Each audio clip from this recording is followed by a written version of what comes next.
Hello, welcome to Conversations with Team Fuqua. My name is Ben Thomason, and I'll be your host for today.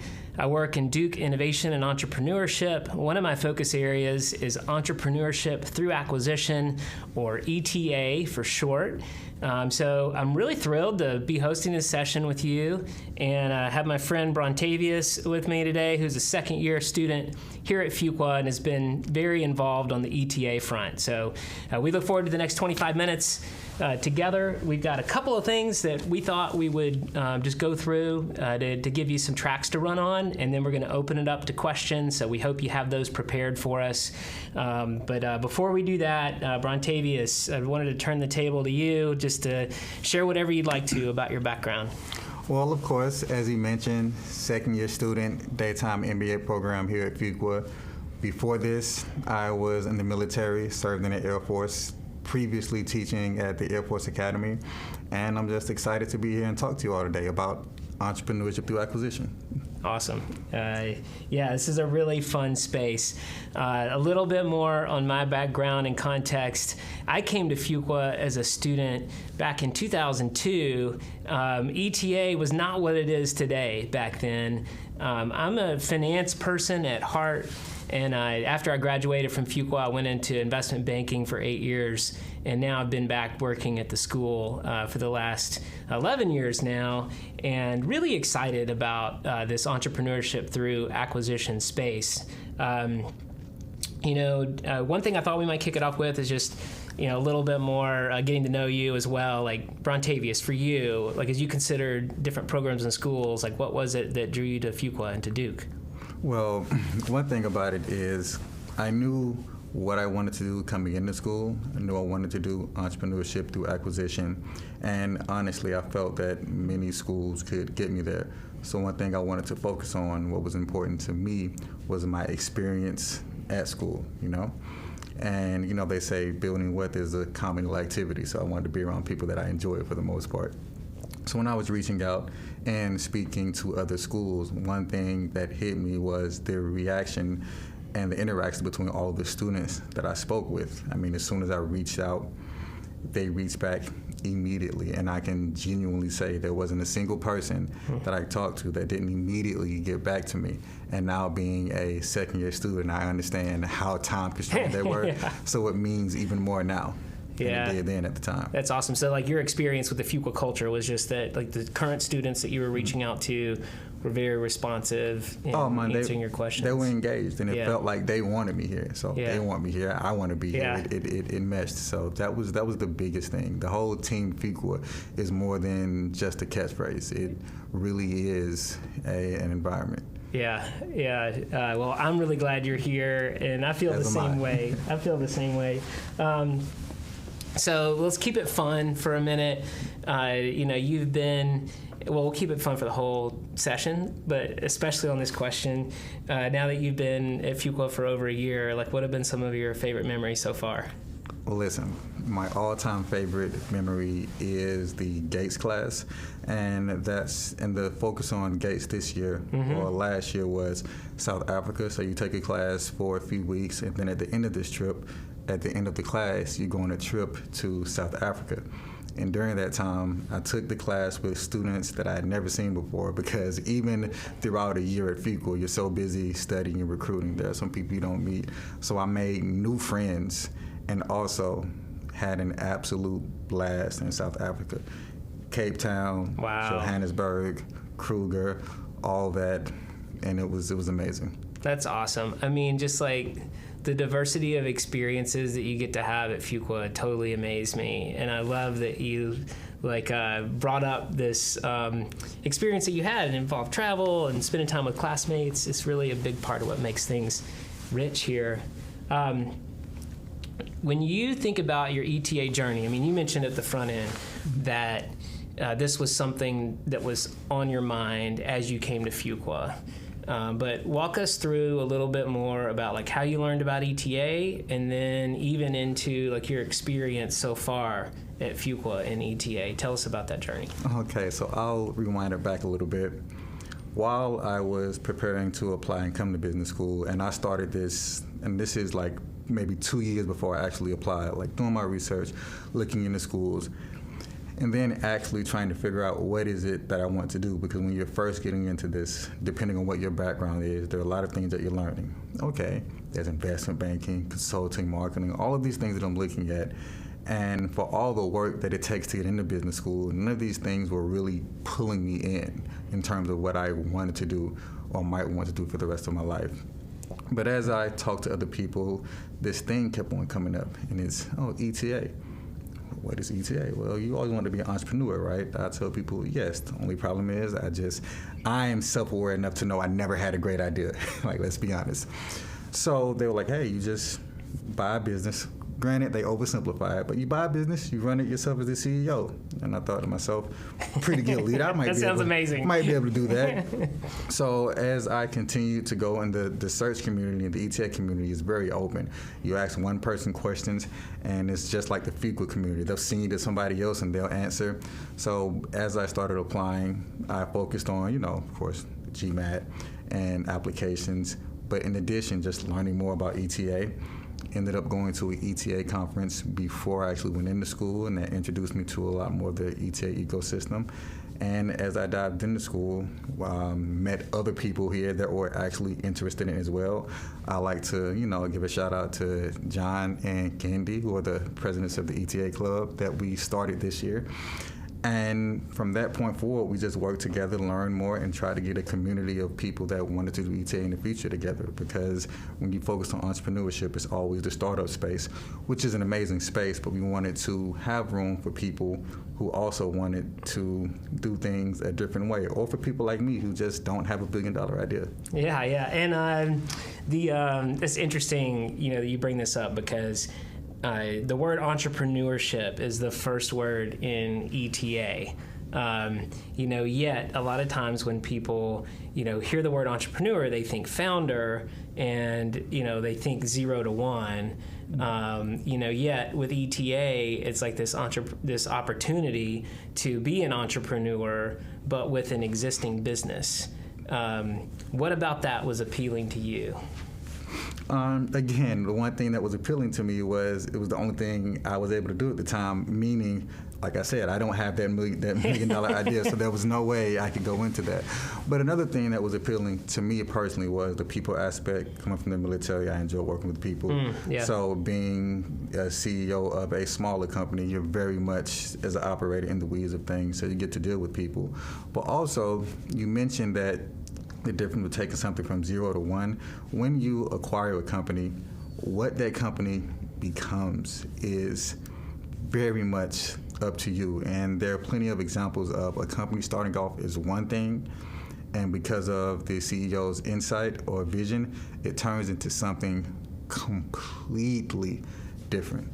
So in that case, I would kind of say you founded something new. Yeah, totally. And like you can work with what you got and shape it, to be the kind of business that you want to lead, which is super compelling.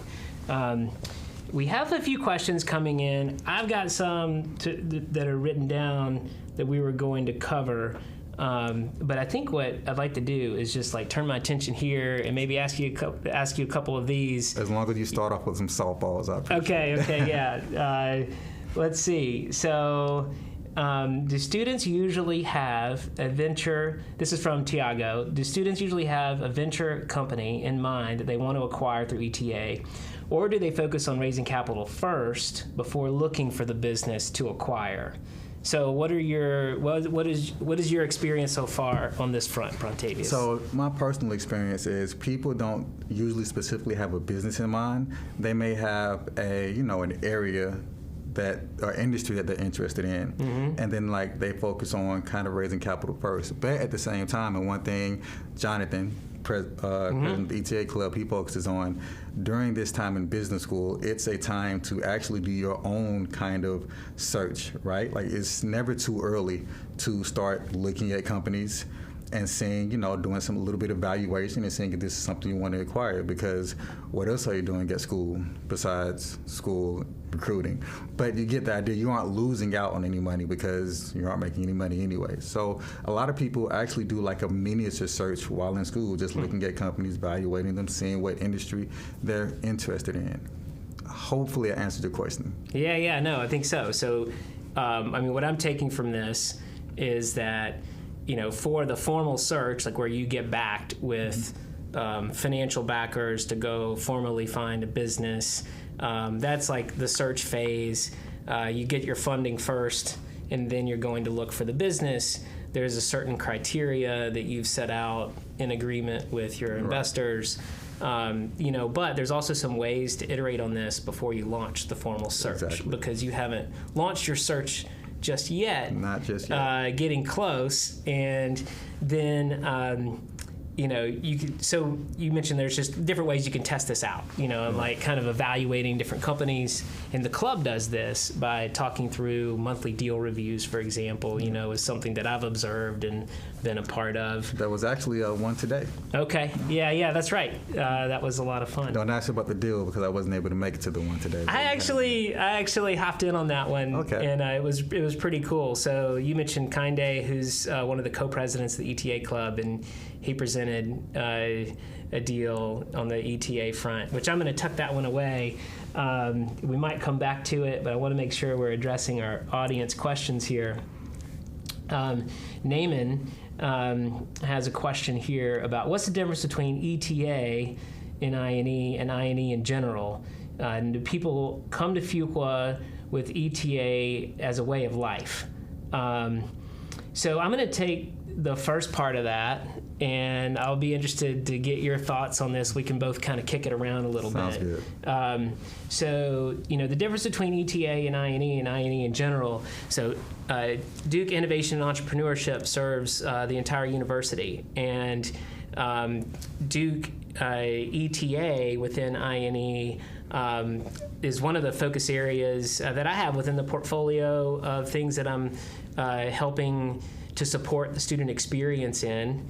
And so I'm on staff with Duke INE, and so ETA within INE is a sliver of all of what Duke INE does.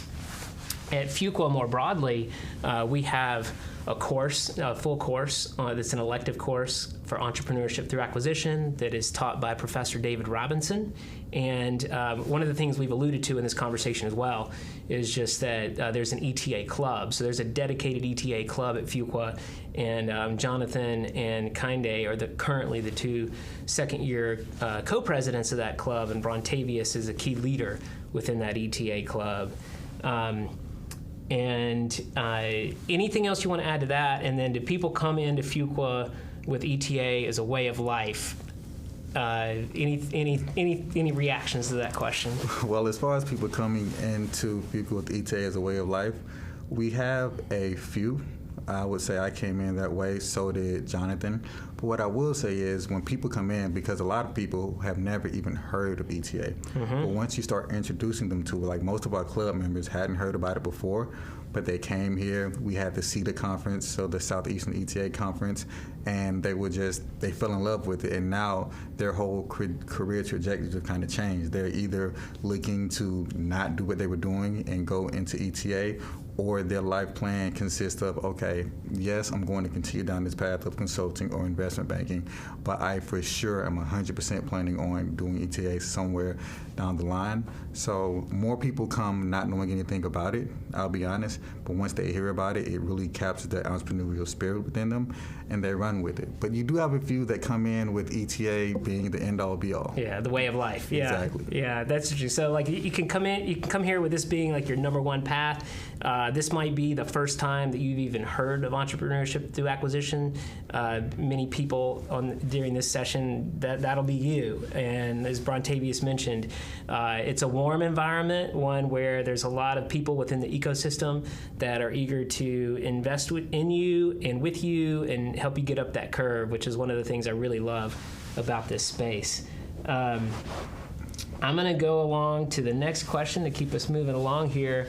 This is from Christopher, and he recently attended the Fuqua Vet symposium and was able to hear from some alumni panels, and they recommended going directly into ETA or gaining industry experience immediately post-MBA.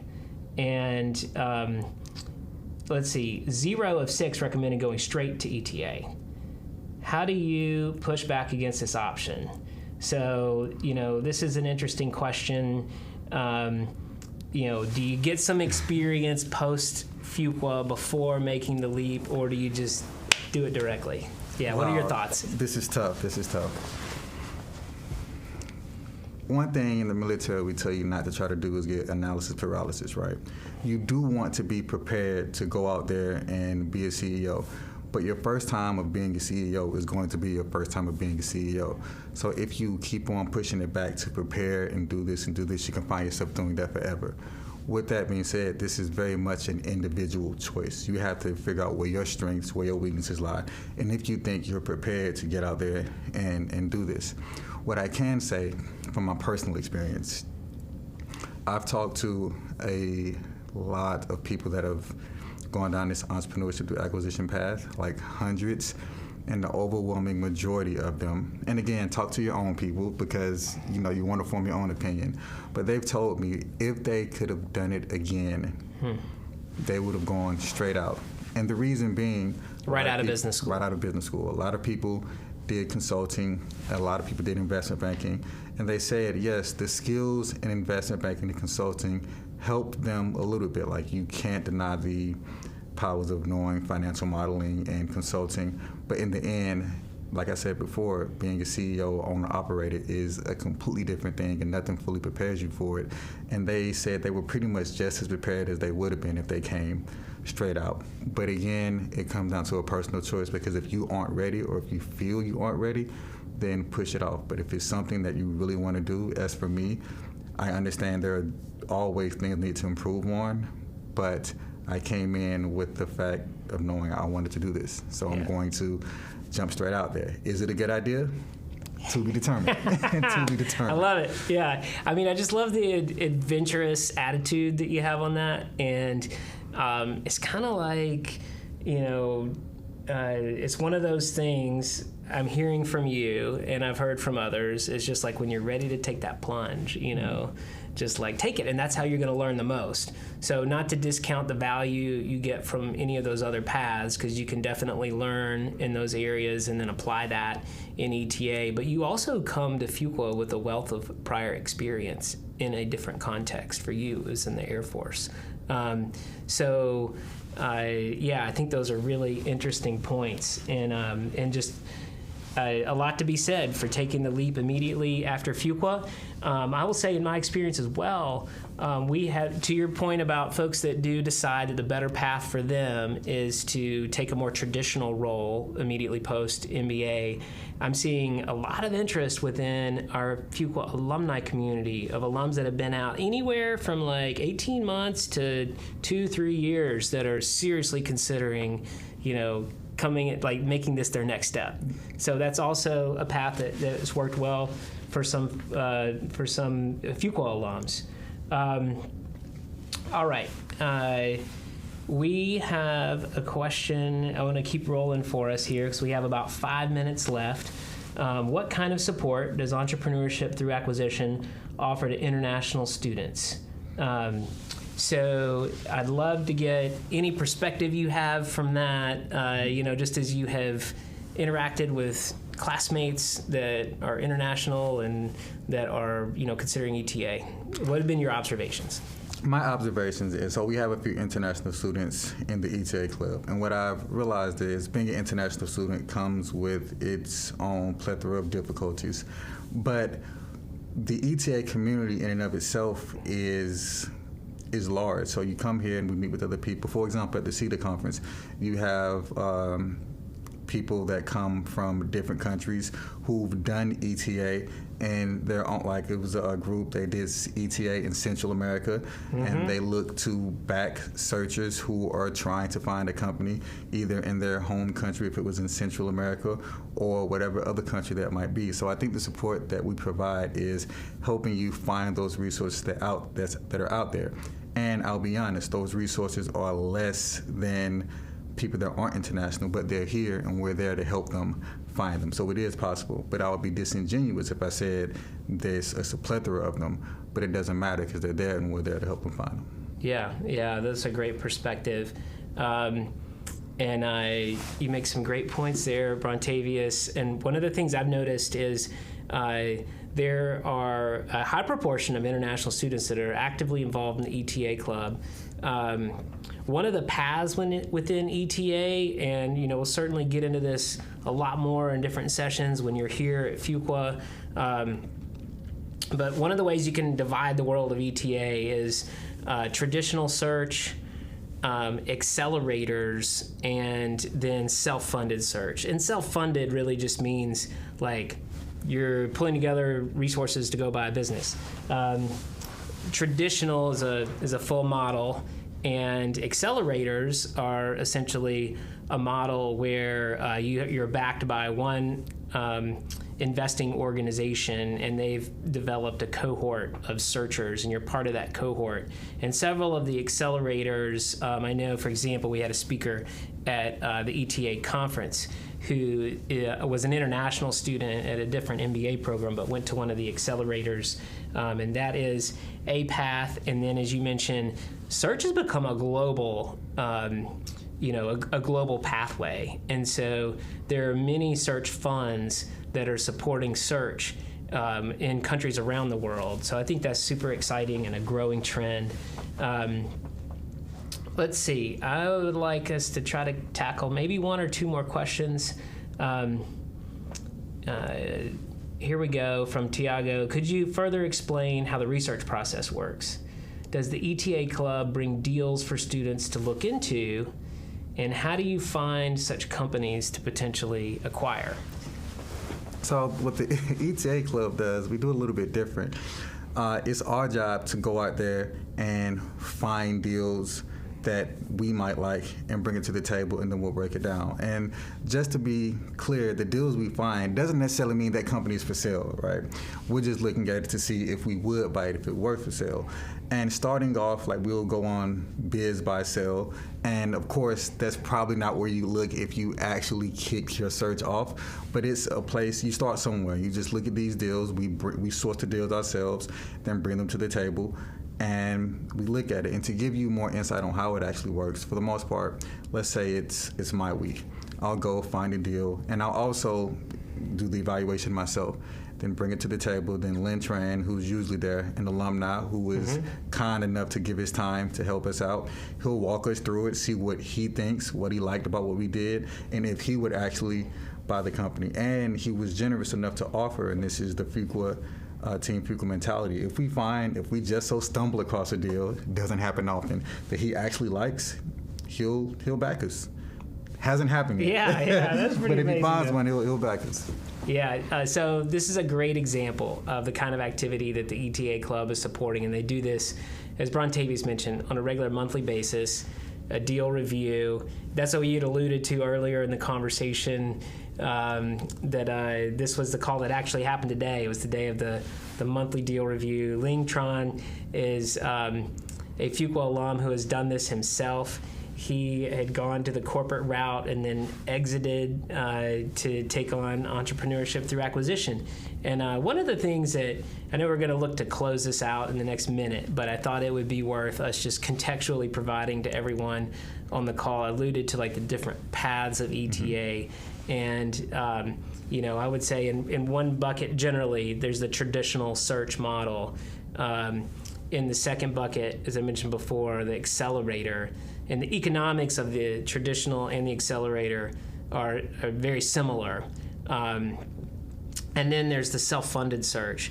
And Ling is an alum that did the self-funded search and a big proponent on that front. And he's just been a great ambassador, to the ETA community at Fuqua, which has been one of the lovely things just about, how I think it does align well with the Fuqua values. Brontavious, we'll go ahead and close out now because I know it's the end of the time, but any parting advice that you have for any, incoming Fuqua students or admits that are considering Fuqua about coming here, and is particularly around the area of ETA? Oh, particularly around the area of ETA. Yeah. All right. In terms of ETA, You can take it another direction. Okay. My first bit of advice is for the 25 things about yourself essay, relax, have fun with it. Seriously. And then in terms of ETA, if you're honestly serious about it, hit up any ETA conferences that are going on. I know Kellogg has one coming up. Harvard has one coming up as well. And always be sourcing. So trying to find companies even before you raise money. And that's what I'll leave them with. Awesome. Thanks so much, Brontavious. Oh, thank you for having me. And thanks for being with us today.